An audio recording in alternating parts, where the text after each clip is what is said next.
morning students. Today's topic is electrical conductance. We are continuing with the chapter 3 electrochemistry. Today's topic is electrical conductance.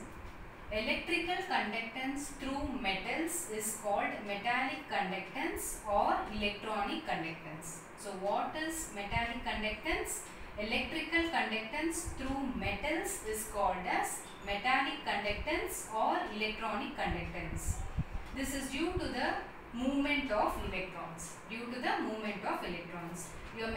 conductance or electronic conductance depends on three factors. It depends upon the nature of metal, it depends upon the structure of metal, it depends upon number of valence electrons, it depends on temperature. Your metallic conductance decreases with increase in temperature. So this is a metallic conductor. See, in metallic conductor, the conductance of electricity is due to the movement of electrons through one end and coming out of the electrons. So we have seen electrical conductance. See, when electrons are entering from one side of the metallic conductor and they are coming out from the other side of the metallic conductor, the composition of metallic conductor is not changed. It remains unchanged. Done. We have seen about metallic conductance. I am just giving a sum up. What is metallic conductance? Electrical conductance through metals is called metallic conductance or electronic conductance. It depends on these factors. When electrons enter through one side of the metallic conductor and it comes out of the other side, there the composition of metallic conductor is not changed. Now coming to ionic conductance or electrolytic conductance. We have seen about metallic conductance, which is otherwise called as electronic conductance. Our next topic is ionic conductance or electrolytic conductance. Now see, I have pure water. Your pure water has got less conductivity. Why it has got less conductivity? Because of the presence of your hydrogen ions and hydroxyl ions. I am going to add a small amount of electrolyte to water. So what happens? My electrolyte is going to furnish or it is going to supply its own ion to the solution. As a result, conductivity increases. So conductance of electricity by ions present in the solution is called ionic conductance or electrolytic conductance. How your metallic conductance is depending on three factors. Similarly, your electrolytic or ionic conductance depends on four factors. It depends upon the nature of electrolyte added, it depends upon the size of ions, it depends upon the nature of solvent where your electrolyte is dissolved, and it depends on the temperature. Your ionic conductance increases with increase in temperature. Done. So what is ionic conductance? Ions present in the solution conduct electricity. This is called as ionic conductance or electrolytic conductance. So it depends on these factors, right? When I add an electrolyte to a solution, what happens? The electrolyte is supplying ions, as a result conductivity increases. Your metallic conductance decreases with increase in temperature, while your ionic conductance increases with increase in temperature. I have my ionic solution here. I am going to pass a direct current for a prolonged period. After passing direct current to the ionic solution for a prolonged period, the composition is not changed. But what we have seen for metallic conductance, here the composition of metallic conductor is not changed after the movement of electrons to and fro. But here what happens, when you pass direct current to ionic solution, the composition is changed. Why the composition is changed? Because of electrochemical reaction. In metallic conductance, composition remains unchanged, while in electrolytic conductance, the composition is changed. The composition of ionic solution is changed. Why? Because of electrochemical reaction. Done. Next step. So I know what is metallic conductance, I know what is ionic conductance. What is this otherwise called? Metallic conductance is otherwise called as electronic conductance. What is ionic conductance, otherwise called electrolytic conductance? So we have seen the difference between metallic and ionic conductance. Done. Now, suppose I want to measure the resistance of ionic solution. For that, there are two parameters. This is done by means of Wheatstone bridge experiment, which I have discussed in the previous session. I want to measure the unknown resistance of an ionic solution, which can be done by using Wheatstone bridge experiment. But there are two problems in the Wheatstone bridge experiment. What are they? First one, there is a passage of direct current. Because of the passage of direct current, the composition is changed. This is the first drawback. What is the second drawback? Here, there is no connection between the solution and the bridge by means of metallic wire. So, how to overcome these drawbacks in Wheatstone bridge while measuring the resistance of an ionic solution? So, I am facing two problems in Wheatstone bridge experiment while measuring resistance of an ionic solution. One, direct current. Number two, there is no connection between the solution and the bridge by means of metallic wire. How to overcome this problem? So, I am going to overcome my first problem, that is where your direct current is passed. So, what I am going to do? Instead of direct current, I am going to make use of alternating current, that is AC current. Okay, then first problem is solved. What is the second problem? There is no connectivity between the solution and the bridge by means of metallic wire. How to overcome this problem? This problem can be overcome by means of a special type of cell called conductivity cell. So, the two problems of Wheatstone bridge experiment can be overcome by using a special type of cell called conductivity cell. So, now what is a conductivity cell? In the conductivity cell, I have two platinized platinum electrodes. What is platinized platinum electrode? We have seen already about this in standard hydrogen electrode, where my platinum electrodes are coated with powdered platinum black. So, I have my platinized platinum electrodes. Now, these electrodes will be having a cross-section area A. What is the cross-section area of the electrodes? It is A. Now, the distance between the two electrodes is nothing but L. The distance between the two electrodes is L. So, what is resistance? Because our objective is to determine the resistance of ionic solution. So, resistance is equal to rho into L by A. So, this term, that is your L by A term, is denoted by a term called G, where G is nothing but your cell constant. So, your length by cross section is called as cell constant, which is indicated by the alphabet G. Done. Now, measuring this L by A, measuring your distance between the two electrodes and the cross section area of the electrode is difficult and it is not reliable. So, what to do in that case is, we can determine G. What is G? G is nothing but cell constant. So, G is measured for solutions where your conductivity is already known. Okay. So, your measurement of G will be very easy when you know the conductivity. For this purpose, we are going to determine using the electrolyte potassium chloride in varied concentration. So, in these cases, I will be knowing the cell constant. From the cell constant, I can easily determine the resistivity, I can easily determine the resistance or the conductivity. Suppose I have two resistance, that is R3 and R4, and I have a conductivity cell. My conductivity cell is having the unknown resistance R2. I am having a variable resistance R1. I have an oscillator and I have a detector. This is how my Wheatstone bridge is balanced. What I have here?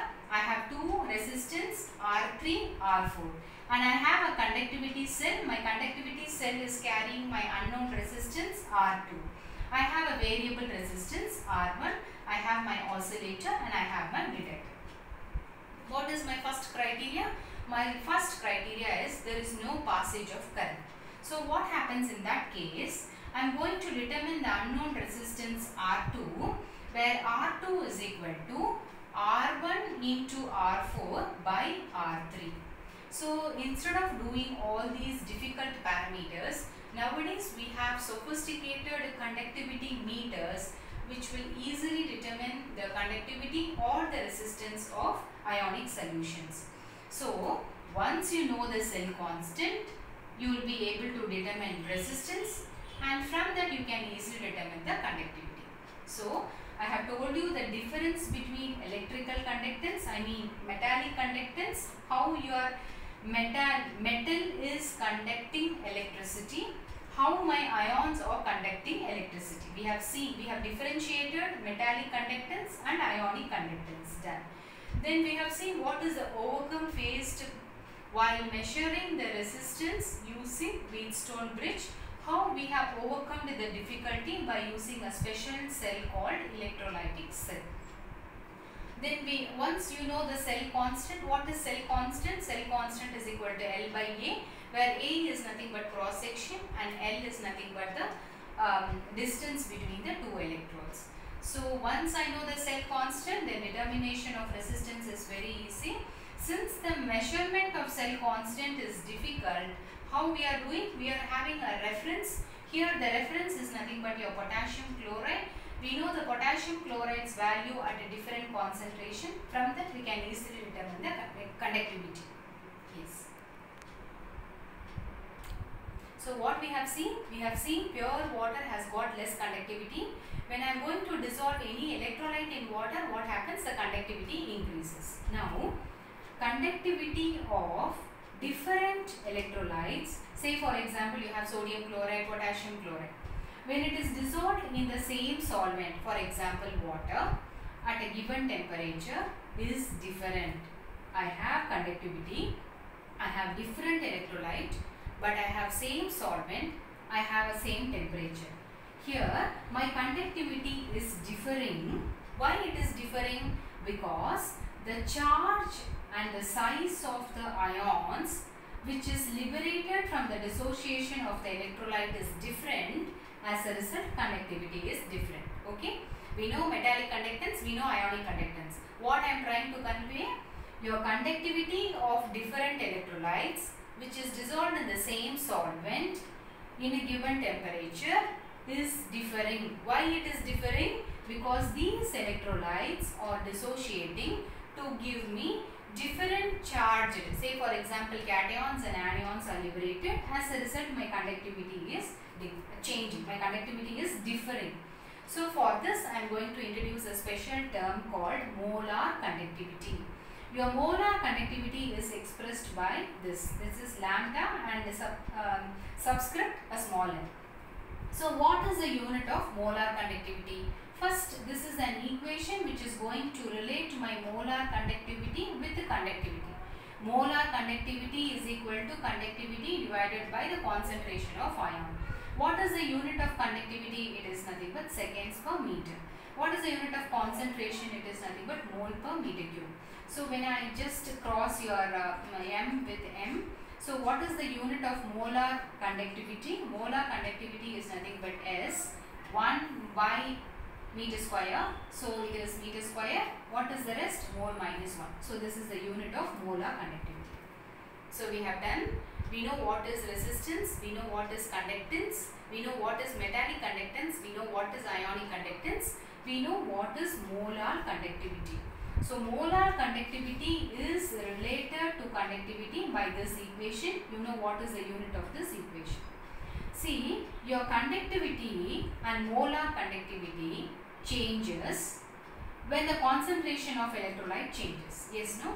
My conductivity as well as my molar conductivity changes if the concentration of electrolyte changes. If the concentration of electrolyte changes, then my conductivity and the molar conductivity changes.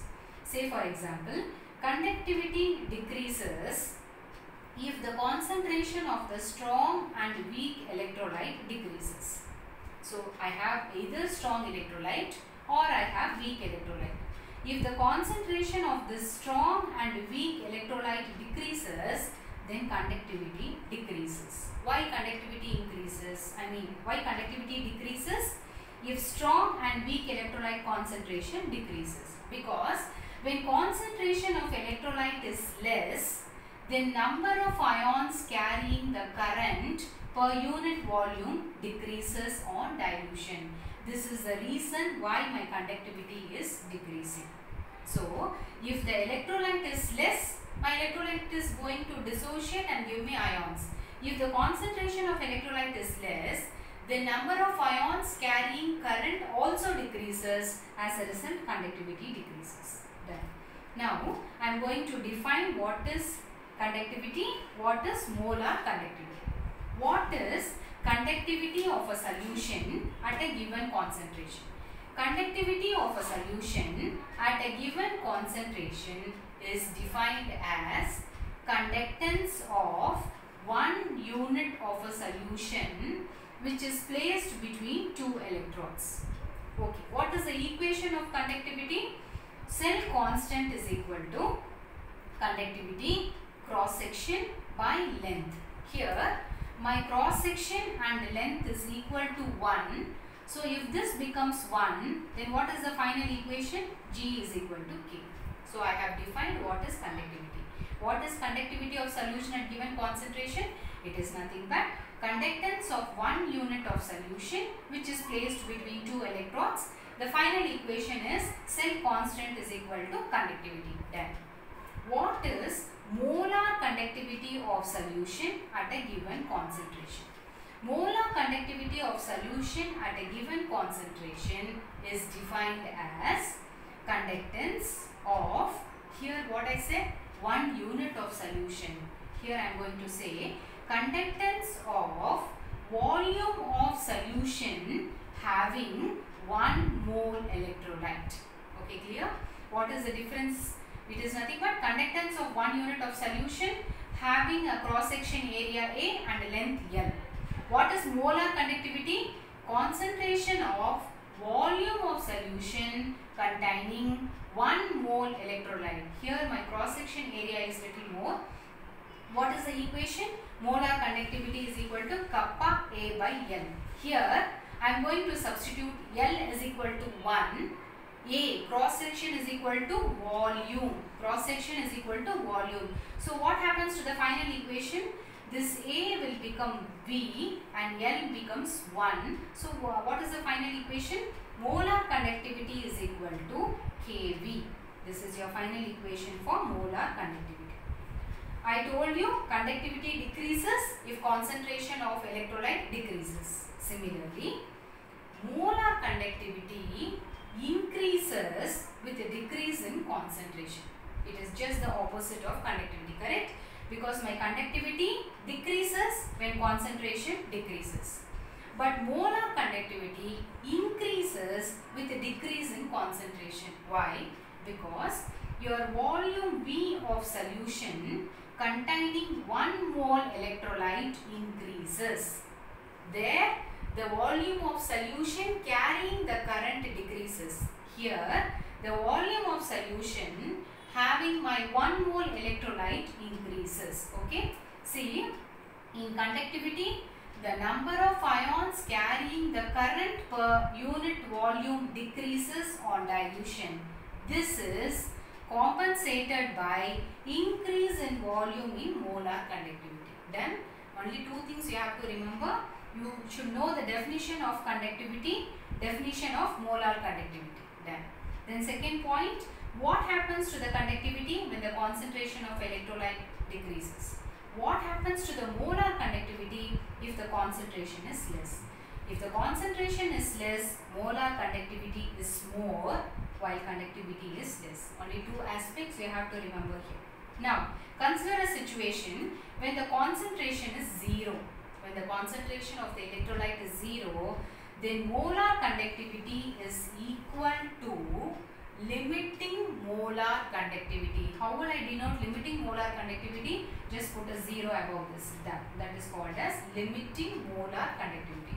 When the concentration of electrolyte is going to become 0, then molar conductivity is equal to limiting molar conductivity. Done. Okay. Now what is strong electrolytes? See, molar conductivity increases slowly when you dilute. So with the dilution, your molar conductivity increases slowly. So what is the equation here? Molar conductivity is equal to limiting molar conductivity minus AC half. I am going to plot a graph against molar conductivity and concentration half. Here I will be getting an intercept molar conductivity, limiting molar conductivity because 0 is there. I will be getting an intercept limiting molar conductivity, and what is my slope? My slope is nothing but cross section A.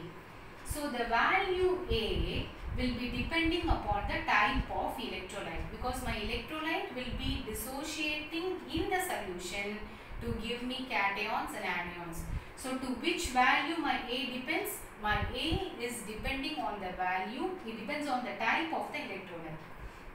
See, for the electrolyte sodium chloride, potassium chloride, the value will be 1 and minus 1.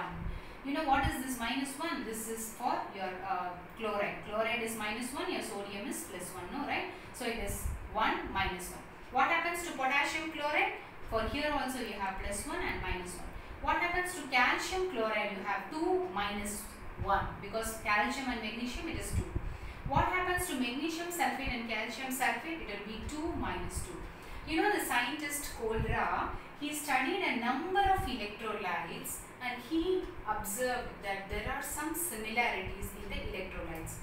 So what is his observation? Limiting molar conductivity of potassium chloride and sodium chloride is equal to limiting molar conductivity of potassium bromide and sodium bromide, or otherwise your sodium chloride, sodium bromide is equal to potassium bromide, potassium chloride. By studying all these similarities, he enunciated a law. What is that law called? Law of independent migration of ions. So what does this law say? This law says limiting molar conductivity of an electrolyte is equal to sum of limiting molar conductivity of individual ions. I have an electrolyte sodium chloride. It has dissociated to give you Na plus and Cl minus. So what is law of independent migration of ions? It is nothing but limiting molar conductivity of sodium chloride is sum of the individual contribution of electrolytes ions, which is nothing but anion and a cation. Okay, so up to this clear? We know what is conductivity. Conductivity decreases if the concentration of electrolyte decreases. Conductivity decreases when the concentration of electrolyte decreases. Done. What happens to molar conductivity? Molar conductivity increases when the concentration decreases. Why? Only one line you have to remember. Here, the number of ions carrying the current decreases. Here, the number of ions, the concentration of the volume of solution having 1 mole electrolyte increases. Okay, the volume of solution having 1 mole electrolyte increases. As a result, your molar conductivity increases. So in the entire aspect, you have to remember only these 2 important points. After that, what is a strong electrolyte? Under strong electrolyte, what is Kohlrausch's law of independent ions? What is that? It is nothing but your limiting molar conductivity of electrolyte is equal to molar conductivity of individual ions, maybe cations and anions. Yes.